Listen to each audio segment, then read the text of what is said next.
আজকে মাননীয় মমতা বন্দ্যোপাধ্যায়ের দৌলতে পশ্চিমবঙ্গে বাংলা মাধ্যম স্কুলগুলোকে বন্ধ করে দেওয়া হচ্ছে।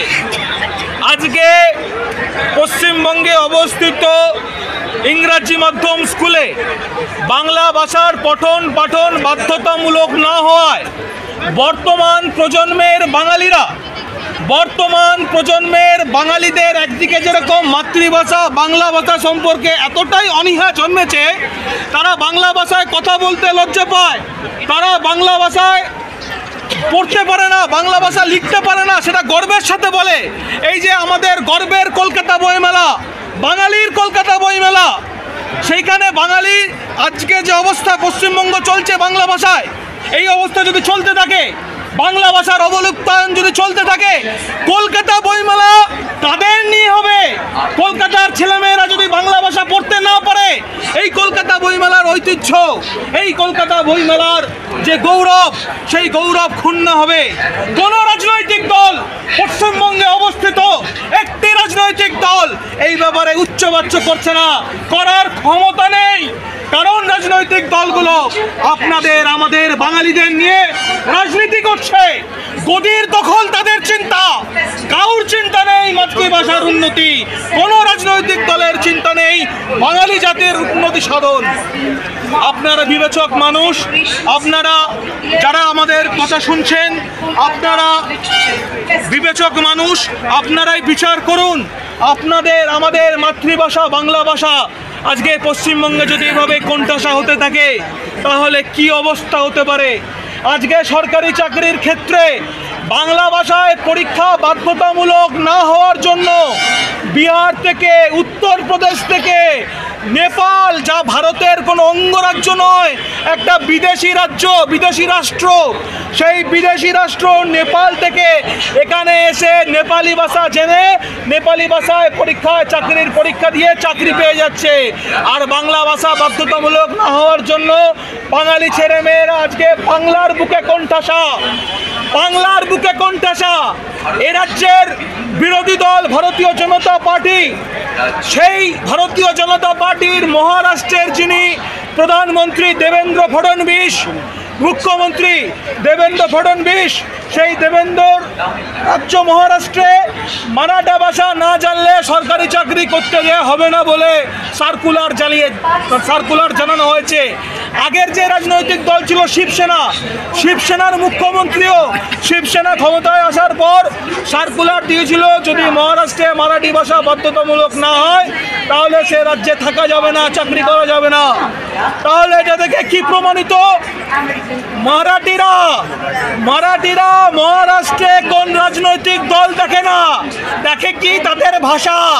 আর আমাদের রাজ্যে একটা দিদিমণির দল এই মুহূর্তে অবাঙালিদের তোষণ করতে, বহিরাগতদের তোষণ করতে দিনের পর দিন চাষ করছে, আমদানি করছে বাইরে থেকে বহিরাগতদের পশ্চিমবঙ্গে।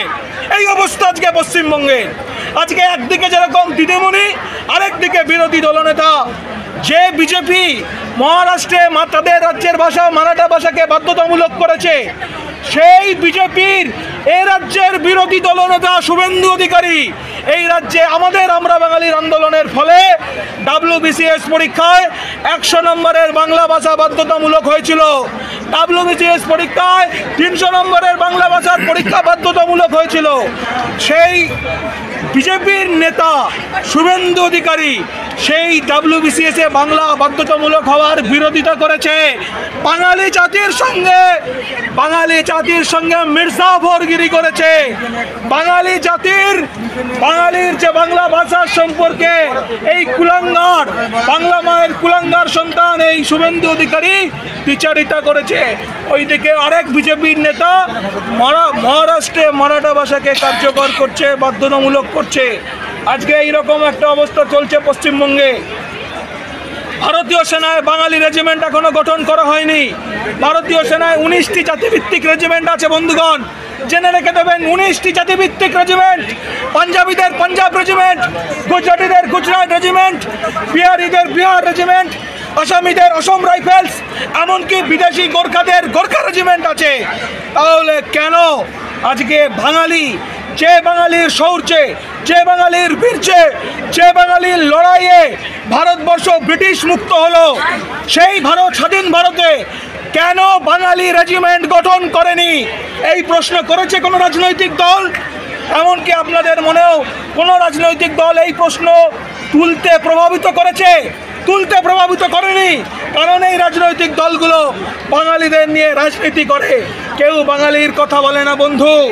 আজ আমরা বাঙালির পক্ষ থেকে আমরা এসেছি, আসুন রাজনীতির ঊর্ধ্বে আমরা ঐক্যবদ্ধ হই, কণ্ঠে কণ্ঠ মিলিয়ে বলি আমরা বাঙালি, পশ্চিমবঙ্গের সব কাজে বাংলা চাই, সরকারি বেসরকারি সব কাজে বাংলা ভাষার পরীক্ষা বাধ্যতামূলক চাই, বাংলার ছেলে মেয়েদের নিয়ে অবিলম্বে বাঙালি রেজিমেন্ট গঠন করতে হবে আমাদের দাবি অবিলম্বে।